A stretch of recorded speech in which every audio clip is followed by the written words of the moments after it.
और आगे बढ़ते हुए अगली बड़ी खबर इस वक्त की अयोध्या से जुड़ी हुई है। अयोध्या पर प्रधानमंत्री नरेंद्र मोदी ने बड़ी बैठक बुलाई है। यूपी के सीएम योगी आदित्यनाथ और बड़े अफसर इस मीटिंग में शामिल रहने वाले हैं। अयोध्या के विकास कार्यों की समीक्षा इसी बैठक के दौरान होगी। जो जमीन विवाद है, एक के बाद एक सौदों को लेकर विवाद हो रहा है, उसको लेकर चर्चा जरूर होगी। 25 जून को ये वर्चुअल मीटिंग होनी है, जिसमें उत्तर प्रदेश के मुख्यमंत्री योगी आदित्यनाथ के साथ बड़े अफसर मौजूद रहेंगे। प्रधानमंत्री खुद सभी बातों की जानकारी लेने वाले हैं अयोध्या से जुड़ी हुई।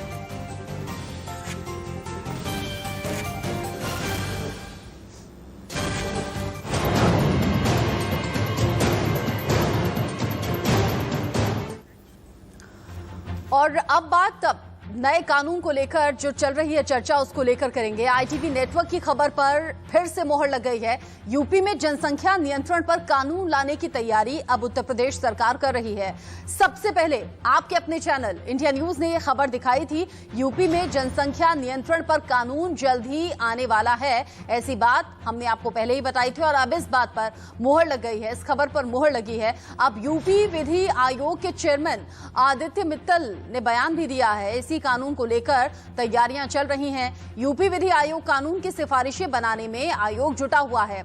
2 बच्चों वालों को ही सरकारी सुविधाएं मिल पाएंगी, ये इस कानून का प्रारूप रहेगा। 2 से ज्यादा बच्चों पर कानून की तैयारी अलग तरीके से रहेगी। उन्हें उनके कौन कौन से अधिकार छिन जाएंगे, इसको लेकर अभी फिलहाल बात चल रही है, चर्चा चल रही है।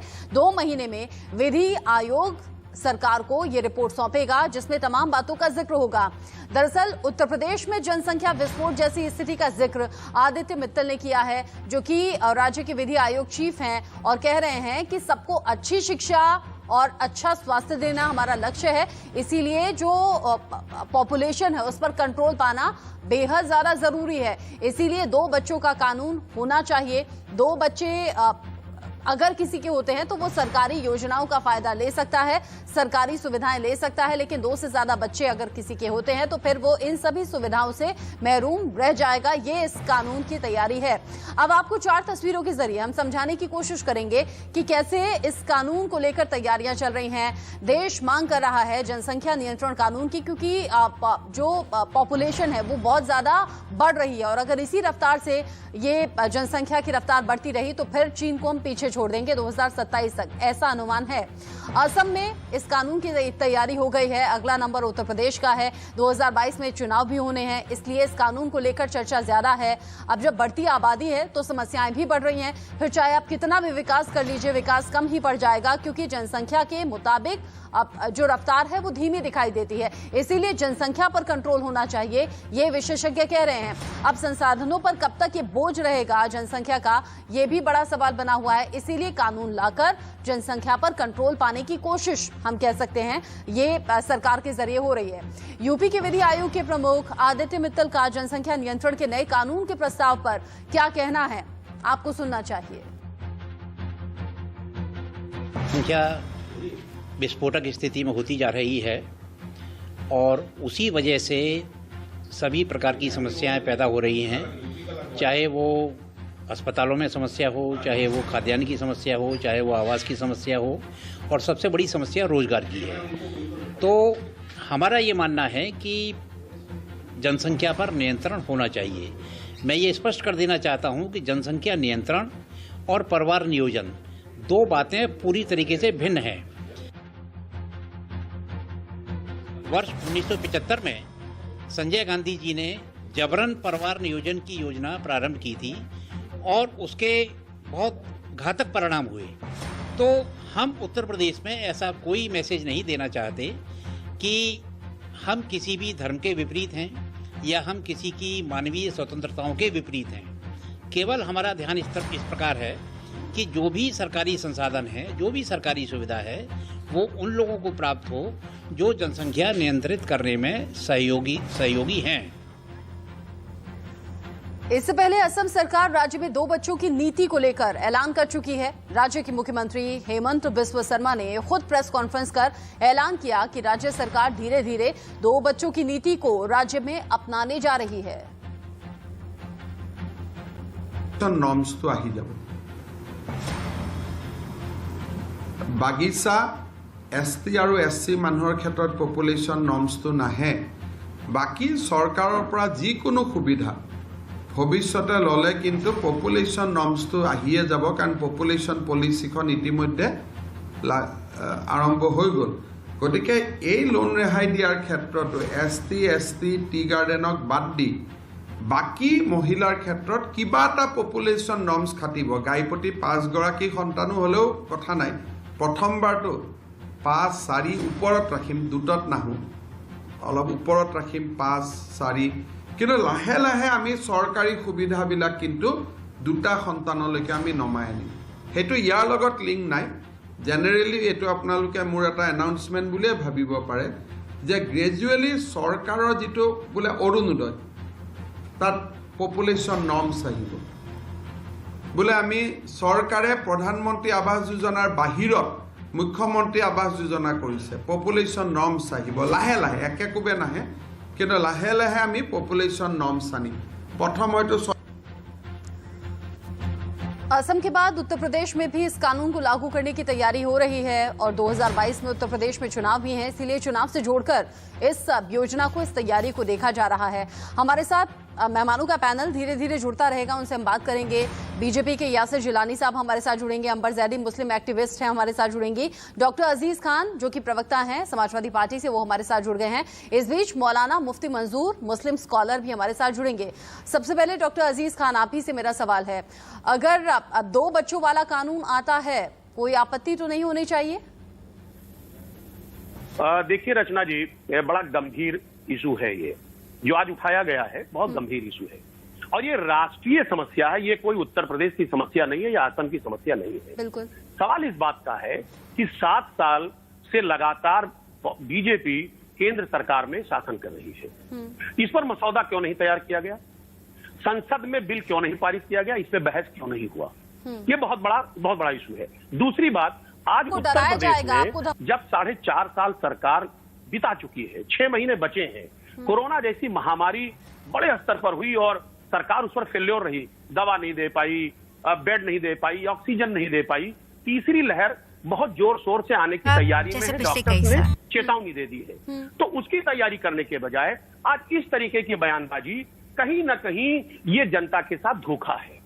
ये वाकई में राष्ट्रीय आपदा है, ये बड़ी समस्या है और इस समस्या के निदान के लिए सरकार को चिंता करनी चाहिए। सरकार चिंता करने के बजाय जुमलेबाजी करने पे विश्वास ज्यादा रखती है। तो हम सबको पता है ना डॉक्टर अजीज खान की जनसंख्या बहुत ज्यादा है, सुख सुविधाएं उतनी ही कम है, विकास आप कितना भी कर लीजिए कम ही पड़ जाएगा। इस तरीके से आबादी बढ़ रही है। अब इन्हीं समस्याओं के अंत के लिए तो कोशिश हो रही है ना। 7 साल में कितनी बार कोशिश की गई, मैं आपसे सवाल करना चाहता हूँ। 4.5 साल जो सरकार का बीत गया उसमें कितना प्रयास किया गया? अच्छा, 6 महीने उस चीज में विश्वास नहीं रखते, देर आए दुरुस्त आए। रचना जी 1 मिनट मौका दे मुझे। ये सरकार की नीयत पे सवाल है, ये बहुत बड़ा टाइमिंग पे सवाल है, नीयत पे सवाल है। आज जब सब तरीके से सरकार फेल हो गई, आज सारे मुद्दों पर फेल हो गई, रोजगार नहीं दे पाई, लोगों में आपदा की स्थिति है, लोग परेशान हैं, भूखमरी के कगार पे है, तो आज आप एक नया बवाल थोपने जा रहे हैं। कहीं ना कहीं इसमें ये भी एक कोरा कागज साबित होगा और ये एक जुमलेबाजी के साथ साथ ये एक सिर्फ लोगों को बहकाना और फुसलाना और डराना, कहीं ना कहीं एक डर का माहौल पैदा करना चाहिए। डॉक्टर अजीज खान, आप कह रहे हैं कि डॉक्टर अजीज खान आप कह रहे हैं लोगों में ये भ्रम की स्थिति या लोगों को डराने धमकाने जैसी कोशिश के तौर पर आप देख रहे हैं, लेकिन हमें ये भी तो समझना चाहिए कि कोरोना जैसा वक्त हमने इससे पहले नहीं देखा था। कोरोना में जो आपदा जैसी चीजें हमने देखी, जो स्वास्थ्य व्यवस्थाओं की कमी देखी, वो हमने पहले नहीं देखा था। रियलाइज अगर देर से हुआ है, देर आए दुरुस्त आए के तौर पर इस चीज को क्यों नहीं लेना चाहिए? अंबर जैदी भी जुड़ गई है हमारे साथ। प्लीज आपने मुझसे सवाल किया, इसका जवाब सुन लें आप। मैं ये सवाल अंबर जैदी से करना चाह रही थी। प्लीज मुझे जान लें आप। 10 सेकंड में बोल दीजिए। उत्तर प्रदेश सरकार इस पे गंभीर नहीं थी। जब उत्तर प्रदेश में कोरोना चरम पे था तब हमारे यहाँ के मुख्यमंत्री बंगाल में चुनाव प्रचार कर रहे थे। बहुत बड़ी बात है, चुनाव प्रचार कर रहे थे उत्तर प्रदेश में, जिला पंचायत का चुनाव हुआ। कहने का मकसद ये है, कोरोना जैसी महामारी से लड़ने के बजाय मुख्यमंत्री महोदय गंभीर नहीं रहे और आज जो ये विकट स्थिति पैदा हुई है, इसमें बहुत बड़ा रोल सरकार का है। अगर सरकार चाहती समय से चेत जाती तो शायद इतनी मौतें ना होती जो लाखों मौतें हुई है। इसकी जिम्मेदार सरकार है और सरकार को मान ली आपकी बात, लेकिन एक चीज और, सिर्फ उत्तर प्रदेश नहीं बल्कि देश भर से ऐसी तस्वीरें सामने आई थी जहां स्वास्थ्य व्यवस्थाएं लचर थी, जहां लोगों तक इंतजाम नहीं मिले थे। सिर्फ उत्तर प्रदेश नहीं सर, पूरे देश में दुर्गति तक हुई है, पूरे देश में सर की दुर्गति तक हुई है। इतनी मौतें हुई हैं, अगर उसका सही आंकड़ा निकल के आ जाए तो यकीन मानिए सरकार कटघरे में बड़े स्तर पर खड़ी हो जाएगी। बहुत मौतें हुई हैं। उत्तर प्रदेश सबसे बड़ा उत्तर प्रदेश में अगर इस कानून को लाने की तैयारी है तो आप उत्तर प्रदेश के आंकड़ों पर बात कर रहे हैं, लेकिन हमने जो तस्वीरें देखी वो देश भर में ऐसी तस्वीरें सामने आ रही थी। केसेस लगातार बढ़ रहे थे, अस्पतालों का हाल बद से बदतर था। अंबर जैदी, 2022 में चुनाव उत्तर प्रदेश में है, ऐसा क्यों विपक्षियों को लग रहा है कि सिर्फ फायदा अपना पाने के लिए ये कानून लाने की तैयारी है? देखिए, मुझे लगता है रचना जी, अगर हम थोड़ा कुछ दशक पहले चले जाएं तो 1973 में जो 7वां संविधान संशोधन हुआ था उसकी तीसरी सूची में आर्टिकल 20 जोड़ा गया था। उसके बारे में शायद डॉक्टर साहब को नहीं पता है। तो आर्टिकल जोड़ने के बावजूद भी, इतने वर्ष गुजरने के बावजूद भी हमारे देश में आज तक नियंत्रण कानून नहीं बना है। हम सिर्फ ये पिछले 5, 6 या 4.5 साल की बात नहीं कर रहे हैं। दशकों पहले एक संशोधन हुआ, उसके बावजूद भी हमारे देश की सबसे बड़ी जो गंभीर समस्या है वो जनसंख्या ही है। जो हमारे सीमित संसाधन हैं उनसे कहीं ज्यादा हमारे देश में जनसंख्या है, लेकिन बावजूद उसके हमारे देश की जो राजनीतिक पार्टियां हैं इसके प्रति कोई गंभीरता नहीं दिखाती। इस मुद्दे को बहुत ही ज्यादा राजनीतिक रंग देकर कहीं ना कहीं वोट बैंक पॉलिटिक्स के लिए इसका इस्तेमाल किया जाता है। तो मैं डॉक्टर साहब हूँ या किसी भी राजनीतिक पार्टी के प्रवक्ता हूँ, मेरी उन सबसे यही अपील रहेगी कि हम इसको एक हिंदुस्तानी, एक जो भारतीय नागरिक होने के नाते हम इस पे गंभीरता से चर्चा करें। और सारे जो हमारे देश में सीमित संसाधन है, कोरोना के समय की बात हो रही थी तो हम कोरोना पूरे वर्ल्ड में आया है और हमारे देश में क्योंकि सीमित संसाधन है, जनसंख्या इतनी ज्यादा है, तो इसीलिए हमारे देश में इतनी समस्या आई। आप और देशों में जाएं जो विकसित देश हैं, वहां पर भी ये हालात थे, लेकिन क्योंकि उनकी जनसंख्या नियंत्रित है तो ऐसे हालात नहीं थे। जनसंख्या, चाहे आप बेरोजगारी की बात करें, चाहे किसी भी तरीके की, सही कह रही हैं आप। और देश के नागरिक होने के नाते हमें सबसे पहले अपनी जिम्मेदारी को समझना चाहिए। डॉक्टर अजीज खान, क्या आप मुझे बताएंगे, आपने कहा अपना फायदा तलाशने की कोशिश बीजेपी कर रही है, किन लोगों में भ्रम और किन लोगों को डराने की कोशिश हो रही है? देखिए रचना जी, सबसे पहली बात तो मैं अंबर जी को बताना चाहता हूँ कि इन्होंने जिस तरीके से वकालत की, शायद इनको जानकारी ये नहीं है कि 7 साल बीत गए, सरकार इसमें मसौदा क्यों नहीं तैयार कर पाई। सरकार जो है इसका बिल क्यों नहीं लेके आई। आज जब 6 महीने चुनाव के बचे हैं और सरकार से लोग जवाब चाहते हैं। आज पूरी तरह से उत्तर प्रदेश में सरकार की पूरी तरह से जमीन खिसक गई है। अब उसके पास कोई रास्ता नहीं बचा है।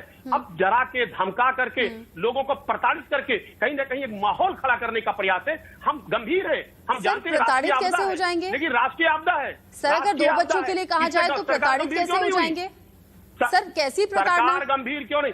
देखिए, 2 बच्चों का जो इशू है, अच्छा पहले क्लियर कर दीजिए मुझे, जागरूकता अभियान जारी किया, पहले मुझे क्लियर कर दीजिए डॉक्टर अजीज खान, पहले मुझे क्लियर कर दीजिए, आप चाहते हैं कि सिर्फ उत्तर प्रदेश नहीं देश भर में कानून बने, देश की संसद से आप ये चाह रहे हैं, या फिर आपको इस चीज से दिक्कत है कि 2 बच्चों का कानून क्यों आए? ये तो प्रताड़ना है। बस मैं रचना जी 2 मिनट आपका लूंगा। एक आंकड़ा देना चाहता हूं आपको कि 92 और 93 में जो फर्टिलिटी रेट थी वो हिंदू भाइयों के यहाँ 3.3% थी और मुस्लिम कम्युनिटी में 4.4% थी।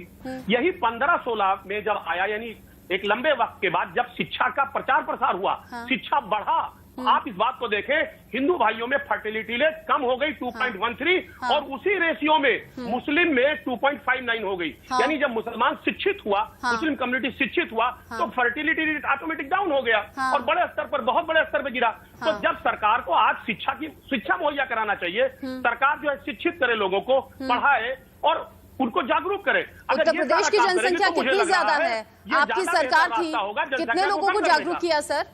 उत्तर प्रदेश में जब आपकी सरकार रही, कितने लोगों तक शिक्षा पहुंचाई, कितने लोगों को जागरूक किया, कितने लोगों को बताया कि ज्यादा बच्चे पैदा नहीं करने चाहिए?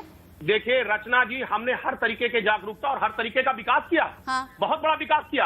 हम जानना चाहते हैं कि बीजेपी ये बताए अपने 4.5 साल के कार्यकाल में उसने कौन सा विकास किया, चलिए पूछ लेती हूँ, चीज बनवाए, कोई आपके इसी सवाल को पूछ लेती हूँ। ठीक है, हमने ठीक है। हमने 5 ठीक है, साल डॉक्टर में अजीज। उत्तर प्रदेश को बदल दिया था। ठीक है डॉक्टर उत्तर प्रदेश अजीज, जो विकास कर दिया, आपने वो 5 आने साल वाले में वक्त बहुत में कुछ इतिहास बदल साबित दिया। होगा।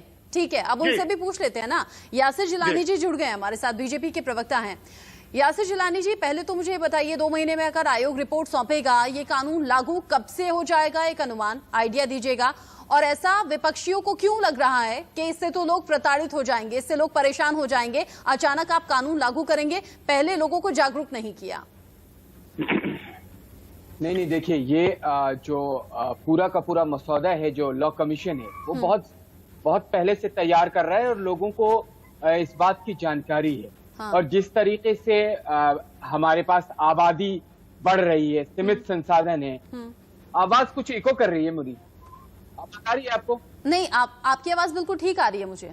इनकी आवाज नहीं आ रही है। रत्ना जी थोड़ा जो हाँ। सीमित संसाधन है, हाँ, उन संसाधनों पे लोगों का बोझ बढ़ता जा रहा है। उन सबके नजरिए को देखते हुए जो लॉ कमीशन प्रदेश है, उसने एक का पूरा ये जो जनसंख्या नियंत्रण पे बात के आए हैं। और मुझे लगता है कि अगर हम इंसानी नजरिए से बात करेंगे तो मेरे जो मित्र हैं, समाजवादी पार्टी जो विरोध कर रही है, जो कांग्रेस के लोग अपने अलग अलग वक्तव्य दे रहे हैं आके, वो भी हमारे साथ खड़े हो जाएंगे, क्योंकि इन्हें भी मालूम है जनसंख्या नियंत्रण कितना जरूरी है इस वक्त भारत को लेकर, पूरे भारत को लेकर। मैं उत्तर प्रदेश के मुख्यमंत्री योगी आदित्यनाथ को सराहता हूं कि ये कार्य को उन्होंने आगे बढ़ाया और लोगों के बीच में एक से इस अवेयरनेस फैलाया गया।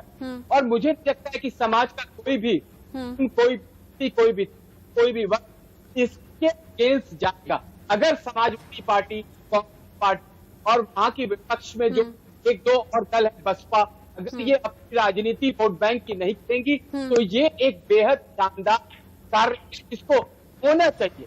जिस और मुझे ऐसा लगता है जब कोई कानून बनता है तो उसमें धर्म तो कहीं मेंशन होता नहीं, लेकिन जब भी कोई नया कानून बनने की राह पर होता है तो उसमें अपनी अपनी सहूलियत के हिसाब से धर्म ढूंढ लिया जाता है। अंबर जैदी, शायद आप अग्री करेंगे मेरी बात पर, अगर 2 बच्चों का कानून आता है तो सरकार ये तो कहेगी नहीं कि हिंदू ऐसा करो, मुस्लिम ऐसा करो, सिख ऐसा करो, ऐसा कुछ तो कहा नहीं जाता। फिर क्यों अपनी अपनी सहूलियत के हिसाब से लोगों को भड़काने का काम भी होता है, लोगों को बहकाने का काम भी होता है? रचना जी, ये तो बिल्कुल साफ है कि जैसे कि मैंने बताया कि 70 के दशक में हमारे देश में संविधान संशोधन हुआ था, उसके बावजूद भी कानून नहीं बना। तो इसका मतलब साफ ये है कि राजनीति के लिए, वोट बैंक पॉलिटिक्स के लिए आज तक राजनीतिक पार्टियों ने या सरकारें जो रही हैं, उन्होंने इस विषय पर गंभीरता नहीं दिखाई। सिर्फ और सिर्फ इसको एक कम्युनल रंग देकर के मुसलमानों के लिए ऐसा किया जा रहा है या हिंदुओं के लिए ऐसा किया जा रहा है। अगर हम एक कलेक्टिव बात करें तो ये पूरे देश की बात है। अगर कोरोना के समय में, महामारी के समय में लोग परेशान हुए हैं, लोगों को अस्पताल और दवा नहीं मिल पाई है, तो वो ऐसा नहीं था कि हिंदू को मिल गई, मुसलमान को नहीं मिली, या मुसलमान को मिल गई, हिंदू को नहीं मिली। हम सब परेशान रहे हैं। तो ये स्थिति हमें खुद समझनी है।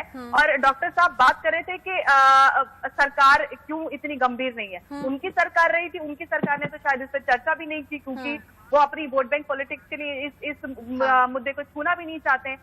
जब आप दूसरे पर उंगली उठाना बहुत आसान होता है, आप खुद उन मुद्दों पर क्या कर रहे हैं और कितने गंभीर हैं, ये समझने की जरूरत है, दिखाने की जरूरत है। डॉक्टर अजीज तो कह रहे हैं कि 5 साल में उन्होंने उत्तर प्रदेश बदल कर रख दिया, तस्वीर बदल कर रख दी, लोगों को अवेयर बड़ा किया। 5 साल में रिवर्स हो गया ना सारा डेवलपमेंट। मैं खुद उत्तर प्रदेश से आती हूँ, मैं कहीं और जापान से नहीं आई हूँ। हम खुद उत्तर प्रदेश से हैं। क्या 5 साल का जो डेवलपमेंट इनका था, सारा उल्टा हो गया। जो उन्होंने डेवलपमेंट किया था, क्या अखिलेश जी जाते वक्त सारा कुछ, जब बच्चा हार जाता है तो पैर से बॉल के वो इधर खेल देता है, वैसा करके गए थे क्या? बिल्कुल डेवलपमेंट नजर नहीं आता। मुझे इतना समझ में आता है, जब आसपास हम समाज में लोगों को देखते हैं, मुझे इतना समझ में आता है जो पढ़े लिखे लोग हैं वो धर्म नहीं देखते, धर्म के हिसाब से कुछ नहीं होता। पढ़े लिखे लोग समझदार हैं, आज की डेट में सिर्फ 1 बच्चा भी पैदा करते हैं या मैक्सिमम 2 बच्चे पैदा करते हैं, वो भी जानते हैं कि बढ़ती महंगाई में सर्वाइवल मुश्किल होगा। 10 सेकंड में बोल दीजिए, ब्रेक लेना है। देखिए रचना जी, बात यहाँ पर ये कि जो हमारे जैसे यहाँ पर लोग जो समझते हैं, ये तमाम बातें जो इन मुद्दों को समझते हैं, अगर वो एक ऐसे मंच पर बैठते हैं इस तरीके की बात करते हैं तो कहीं ना कहीं जो बेचारे कम अवेयर लोग हैं उनमें गलत मैसेज जाता है कि जो सरकार है वो कहीं ना कहीं कम्युनल रंग दे रही है। हमें गंभीर मुद्दों पर राजनीति नहीं करनी चाहिए और यही तो होती है सहूलियत की राजनीति, यही होता है अपना फायदा तलाशना। जो अनअवेयर लोग हैं, जो साक्षर नहीं है, पढ़े लिखे नहीं है, वो ऐसे नेताओं को फॉलो करते हैं और बड़ा सुनते हैं, बड़ा समझते हैं, जैसा कह दिया जाता है वैसा करते हैं। ऐसे लोगों में भ्रम की स्थिति पैदा करना, ऐसे लोगों को ये बताना कि आपको डराया जाएगा, आपको धमकाया जाएगा, आपको प्रताड़ित किया जाएगा, ये तो देश का सवाल है ना, देश की जनसंख्या का सवाल है। इसीलिए बड़े नेताओं का, जनता के चुने हुए प्रतिनिधियों की ये जिम्मेदारी खुद बनती है कि लोगों को बताएं कि बच्चे दो ही अच्छे, एक है तो और भी अच्छी बात है, क्योंकि जनसंख्या पर कंट्रोल होगा तभी आपकी और हमारी समस्याएं दूर हो पाएंगी। एक छोटे से ब्रेक के लिए रुक रहे हैं, डॉक्टर अजीज खान से सवाल करेंगे।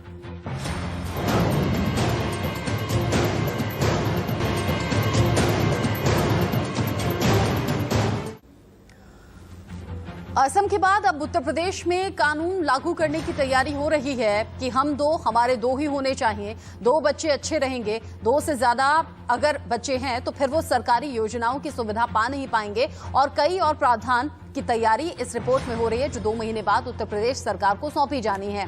मेहमान हमारे साथ बने हुए हैं, आखिर 2022 से जोड़कर ही इस कानून को क्यों देखा जा रहा है? क्या कुछ लोग हैं जो राजनीतिक रंग इसे देने की कोशिश कर रहे हैं या फिर अपना फायदा तलाशने की कोशिश कर रहे हैं? क्योंकि ये तो हम सब जानते हैं, जनसंख्या जिस रफ्तार से बढ़ रही है, आप विकास कितना भी कर लीजिए, सुविधाएं कितनी भी बढ़ा लीजिए, योजनाएं कितनी भी ज्यादा चला लीजिए, लेकिन वो कम पड़ ही जाएगी।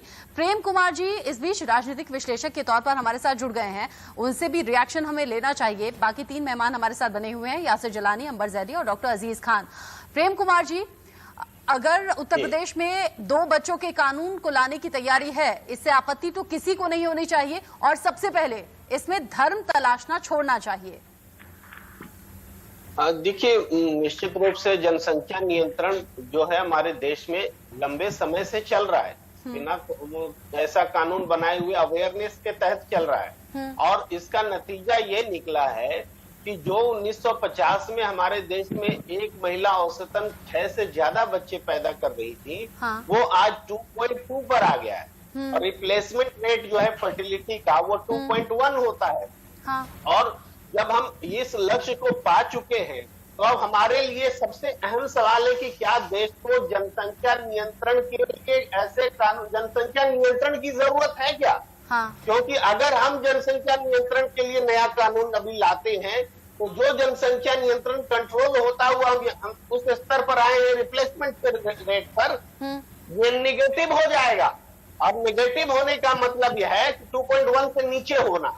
तो 2.1 से नीचे अगर हो जाता है तो हमारी जनसंख्या में ये एक असंतुलन पैदा होगा, बुजुर्ग ज्यादा होंगे, बच्चे कम होंगे, तो हम अपनी आने वाली पीढ़ी पर एक बोझ और एक समस्या देके जाएंगे। तो ये जनसंख्या नियंत्रण की जरूरत देश को नहीं है। चाइना को देखिए, उसने डी कंट्रोल किया है नियंत्रण को, अब वो फिर से। सर, आप कह रहे हैं कि जनसंख्या कंट्रोल की जरूरत है नहीं, फिर इतनी बेरोजगारी, इतनी भूखमरी, इतनी सुविधाओं का अभाव कैसे? आपको समझ नहीं आ रहा कि लोग ज्यादा हैं? आप बताइए, सुनिए, यही हमारे नरेंद्र मोदी जी, आपको याद है क्या कहते थे कि जनसंख्या हमारी ताकत है, हम दुनिया के सबसे बड़े वर्कफोर्स हैं, हम सबसे ज्यादा, हमारे पास डॉक्टर्स हैं, तमाम बातें कहते थे। जनसंख्या ताकत होती है। आप जो समस्या की बात कर रहे हैं, ये समस्या तब भी थी जब अभी से आधी जनसंख्या थी, तब भी यही समस्या थी, लेकिन हमने अपने आप को स्ट्रॉन्ग किया। चाइना का उदाहरण देखिए, प्रगति करने के लिए जनसंख्या कानून तो अभी सुनिए, कानून तो अभी लाने की तैयारी है। एक सेकेंड, उत्तर प्रदेश की जनसंख्या जैसी है, दिनों दिन बढ़ भी रही है, उस पर तो अभी कानून लाने की तैयारी है, लेकिन जो पिछले सालों में हमने बदलाव देखा है, पिछले कई दशकों में बदलाव देखा है, यासिर जिलानी जी आप भी मानेंगे ना कि एक वो वक्त था जब 2 से ज्यादा, 4 से ज्यादा भी बच्चे हुआ करते थे, लेकिन जो ये जनरेशन है वो 1 या 2 ही बच्चे पैदा करती है, उनके लिए तो किसी कानून की जरूरत नहीं, अवेयरनेस ज्यादा जरूरी है। प्रेम कुमार जी तो बात को पूरी तरह से पलट रहे हैं, कह रहे हैं इस तरह के कानून की जरूरत ही नहीं है, 2 नहीं उससे ज्यादा बच्चे होने चाहिए। ये मैंने नहीं कहा है, रत्ना बंसल जी, ये मैंने नहीं कहा। चलिए आप, ठीक है, आप ये, अगर आप ये कह रहे हैं, एक सेकंड यासिर जी, अगर प्रेम कुमार जी आप ये कह रहे हैं कि 2 बच्चों में कोई खराबी नहीं, फिर तो कानून लाने में भी खराबी नहीं, और अगर आप कह रहे हैं कानून गलत है तो इसका मतलब आप सपोर्ट कर रहे हैं कि 2 से ज्यादा बच्चे होने चाहिए। इसका तर्क मैं दे सकता हूँ। देखिए कानून के बगैर हम जागरूकता से नियंत्रण करा चुके हैं। हाँ। मेरा नाम ये कह रहे नहीं हूँ, आप खामोश रहिए तो मैं जवाब दूं। आप तो 1950 से शुरुआत कर दिया आपने बता दिया व्हाट्सएप यूनिवर्सिटी के ज्ञान से कि मोदी जी कब कहा करते थे कि जनसंख्या हमारी ताकत है, हमारा फोर्स है। आंकड़े के साथ बात किया, मुझे अच्छा लगेगा। अरे सुन लीजिए, आपने जब कह दिया तो आपका जवाब तो ले लीजिए, 30 सेकंड का जवाब ले लीजिए।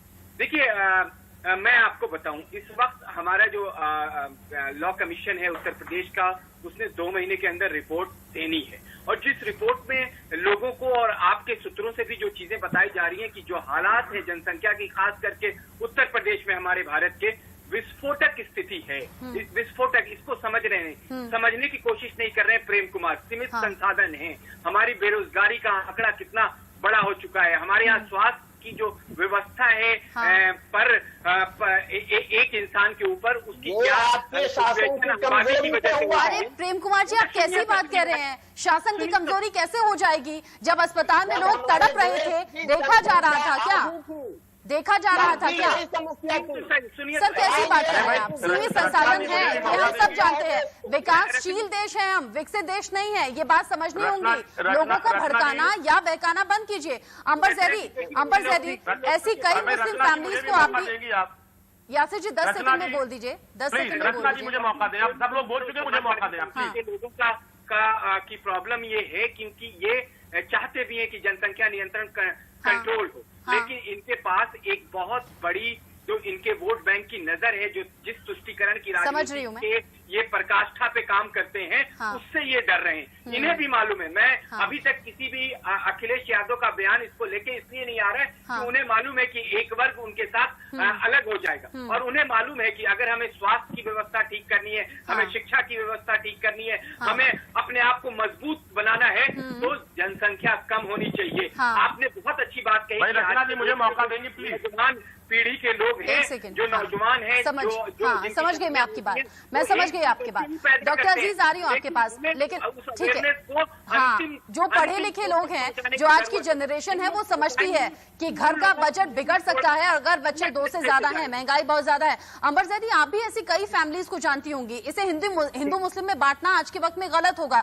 कई मुस्लिम फैमिलीज ऐसी हैं जहाँ 1 या सिर्फ 2 बच्चे हैं, कई हिंदू फैमिली ऐसी हैं जहाँ 2 से ज्यादा बच्चे हैं। इसलिए धर्म में बांटना बंद होना चाहिए अपने अपने फायदे के हिसाब से।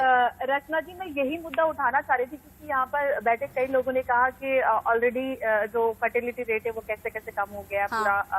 तो मैं ये बताना चाहती हूँ कि इसका हिंदू मुस्लिम या फर्टिलिटी रेट से जो लोग अवेयर हैं, जो पढ़े लिखे, वो खुद 2 या 1 या 3 बच्चे करते हैं, इससे ज्यादा बच्चे नहीं होते।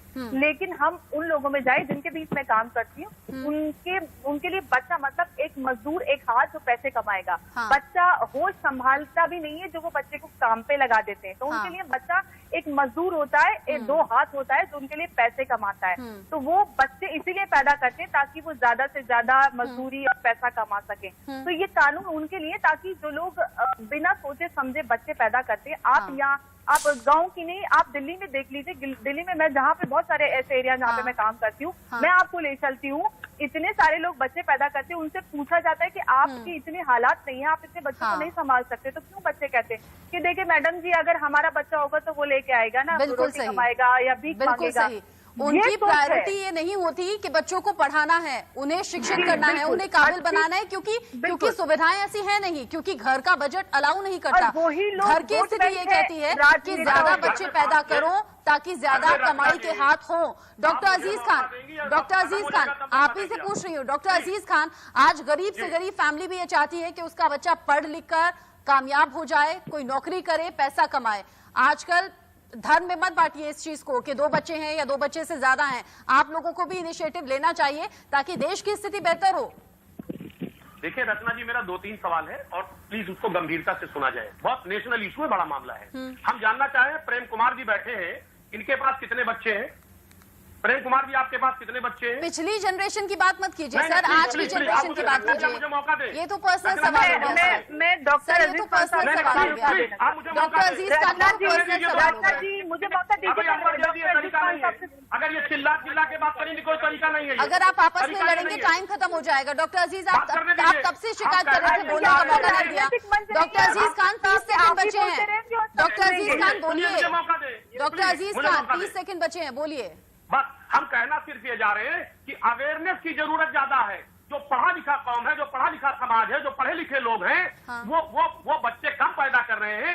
जो अवेयर नहीं है, चाहे वो गांव का, देहात का, मजदूर हो, गरीब हो, बिल्कुल। अगर वो अवेयर नहीं है तो तब भी बच्चा पैदा करेगा। आप कितना भी कानून ला दे। हाँ। आप देखिए जो पढ़ा लिखा समाज है, जैन समाज, क्रिश्चियन समाज, उसकी फर्टिलिटी रेट 1.2 है। आप इस बात को क्यों नहीं समझती है? हाँ। जब आप शिक्षित करेंगे, लोगों को समझाएंगे, जागरूकता पैदा करेंगे, तो ऑटोमेटिक फर्टिलिटी रेट कम हो जाएगा। आप बड़े बड़े कानून ले आइए। कानून लाने से ये समस्या का निदान नहीं हो सकता है। और अगर लाना ही था तो इससे चर्चा करना चाहिए, बड़े स्तर पर इससे चर्चा होनी चाहिए। संसद में बिल लाइए। डॉक्टर अजीज खान, आपकी बात डॉक्टर अजीज खान, आपकी एक बात से सहमत हूं कि हाँ, लोगों को अवेयर किया जाना चाहिए, लोगों को जागरूक किया जाना चाहिए। लेकिन अगर आप कह रहे हैं कानून न लाकर जागरूक किया जाए, कानून इसलिए है सर, सरकारी योजनाओं का लाभ जब उन परिवारों को नहीं मिलेगा, जैसे मुफ्त का राशन मिलता है, मुफ्त में कई योजनाओं का लाभ कई परिवार उठा रहे, अगर वो योजनाओं का लाभ नहीं मिलेगा तो लोग अवेयर होंगे। इसीलिए कई बार कानून लाना जरूरत होती है। आप सभी का बहुत शुक्रिया, चिल्लाइए मत। यासिर जिलानी जी, अंबर जैदी, डॉक्टर अजीज खान, साथ ही साथ प्रेम कुमार जी भी हमारे साथ जुड़े हुए थे। अगर अपना अपना फायदा तलाशने के लिए राजनीतिक रंग इस पूरे मुद्दे को देने की कोशिश हो रही है तो आपका अपना चैनल कह रहा है ऐसे बहकावे में बिल्कुल मत आइएगा। साक्षर अपने परिवार को भी कीजिए, अपने बच्चों को भी कीजिए और ये बात समझिए, हम दो हमारे दो, बच्चे दो ही अच्छे। अगर 2 से ज्यादा होंगे तो आपको अपने परिवार के बजट में ही मुश्किल होगी और इसी की तैयारी सरकार कर रही है। सपोर्ट कीजिएगा। एक छोटा सा ब्रेक।